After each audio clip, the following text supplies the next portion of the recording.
بالله من الشيطان الرجيم بسم الله الرحمن الرحيم الحمد لله رب العالمين الرحمن الرحيم مالك يوم الدين إياك نعبد وإياك نستعين اهدنا الصراط المستقيم صراط الذين أنعمت عليهم غير المغضوب عليهم ولا الضالين رب اغفر لي ولوالدي وللمؤمنين آمين رب اشرح لي صدري ويسر لي أمري واحلل عقدة من لساني يفقه قولي ربي زدني علما وارزقني فهما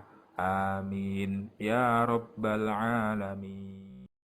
Assalamualaikum warahmatullahi wabarakatuh. Anak-anakku semua, bertemu kembali dengan Ustadz Arifin. Kita akan belajar pembelajaran IPA, materi tentang rantai makanan dan jaring-jaring makanan kali ini ya. Kemarin anak-anak sudah belajar tentang materi interaksi makhluk hidup yang mempelajari tentang simbiosis, ada simbiosis mutualisme, komensalisme, parasitisme ya, ada predasi, kompetisi, itu diulangi kembali nanti ya. Kali ini kita akan belajar tentang rantai makanan dan jaring-jaring makanan.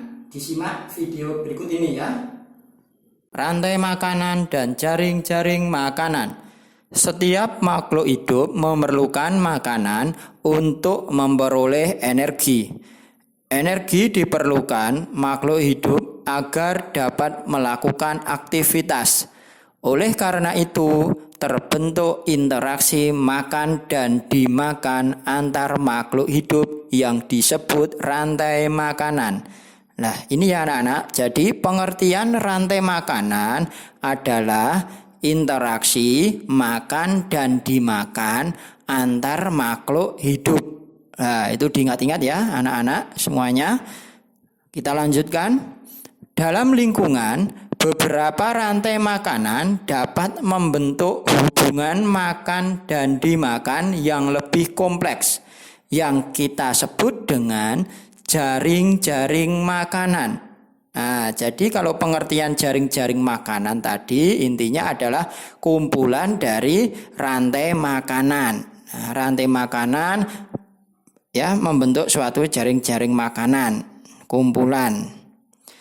Selanjutnya, baik pada rantai makanan maupun jaring-jaring makanan, setiap makhluk hidup memiliki peranannya masing-masing, yaitu sebagai produsen, konsumen, dan pengurai.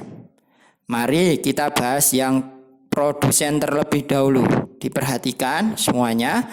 Produsen adalah kelompok makhluk hidup yang dapat menghasilkan sendiri makanannya. Jadi makhluk hidup ini bisa membuat makanannya sendiri. Nah, bisa membuat makanan sendiri ya. Hal ini dikarenakan produsen memiliki zat hijau daun atau yang kita sebut dengan klorofil. Zat hijau daun itu adalah klorofil untuk melakukan fotosintesis. Nah, jadi untuk melakukan fotosintesis pembuatan makanan. Ya, reaksinya fotosintesis itu adalah CO2 plus H2O dengan bantuan cahaya matahari ya, dan klorofil menghasilkan glukosa dan oksigen. Jadi CO2 itu ada karbon dioksida ditambah uap air menghasilkan glukosa atau karbohidrat dan oksigen dengan bantuan cahaya matahari dan klorofil atau zat hijau daun. Itu reaksi proses fotosintesis. Nah, semua tumbuhan yang mempunyai zat hijau daun merupakan produsen. Jadi tumbuhan itu merupakan produsen ya. Diingat-ingat karena bisa membuat makanan sendiri. Selanjutnya yang nomor 2 kita bahas tentang konsumen. Konsumen adalah kelompok makhluk hidup yang tidak dapat menghasilkan makanan sendiri. Jadi ini tidak bisa membuat makanan sendiri. Jadi dia memakan produsen.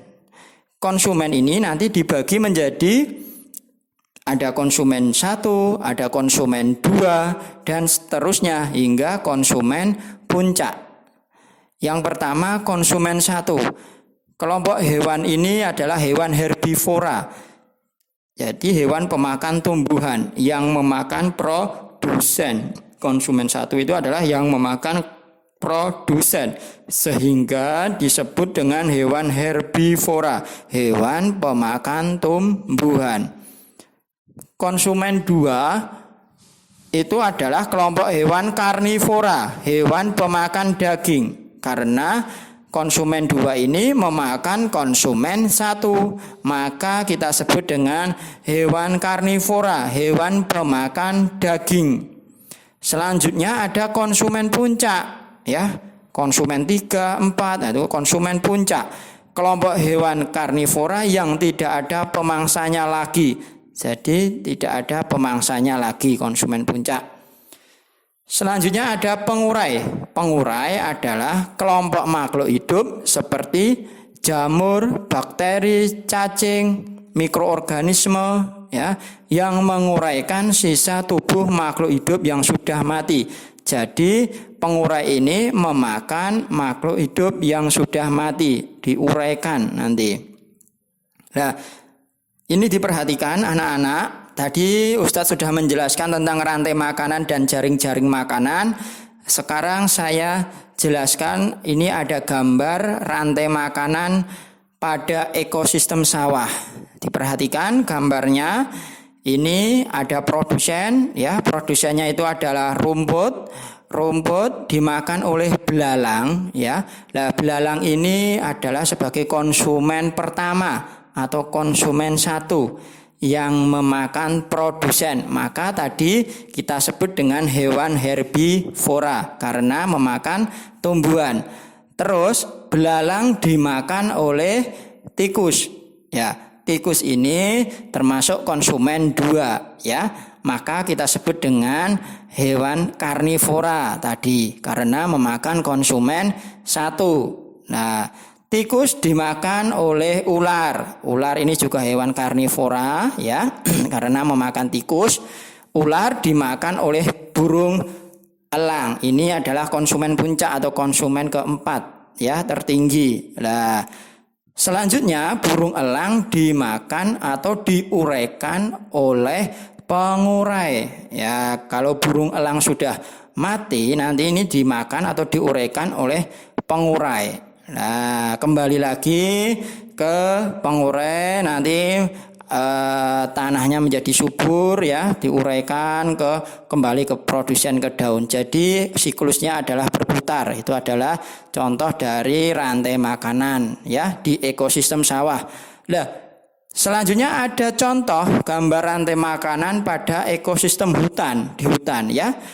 Di hutan itu contohnya ada rumput. Rumput dimakan oleh kelinci sebagai konsumen 1, kelinci, ya. Kelinci dimakan oleh serigala, konsumen 2, serigala. Serigala dimakan oleh harimau, harimau sebagai konsumen puncak di sini. Setelah itu lalu ada pengurai, ya, kembali lagi ke rumput. Jadi berputar siklusnya, ya. Ini adalah contoh rantai makanan di ekosistem sawah dan ekosistem hutan.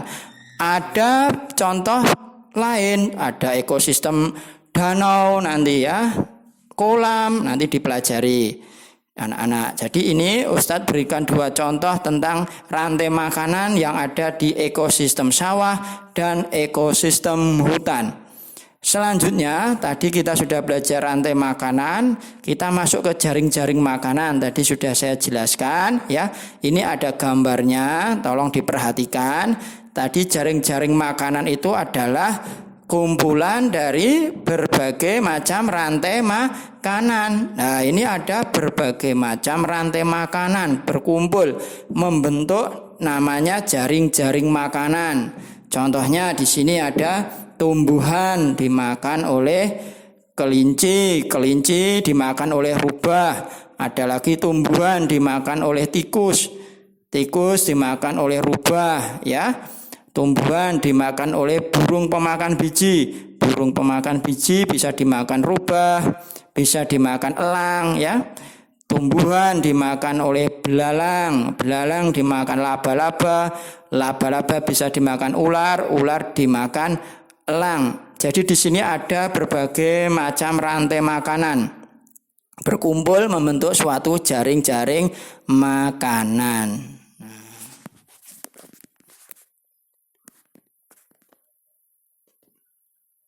Ya, cukup sekian ya anak-anak video pembelajaran IPA dari saya. Semoga bermanfaat untuk anak-anakku semua. Saya cukupkan dulu, kurang lebihnya mohon maaf. Wabillahi taufik wal hidayah. Assalamualaikum warahmatullahi wabarakatuh.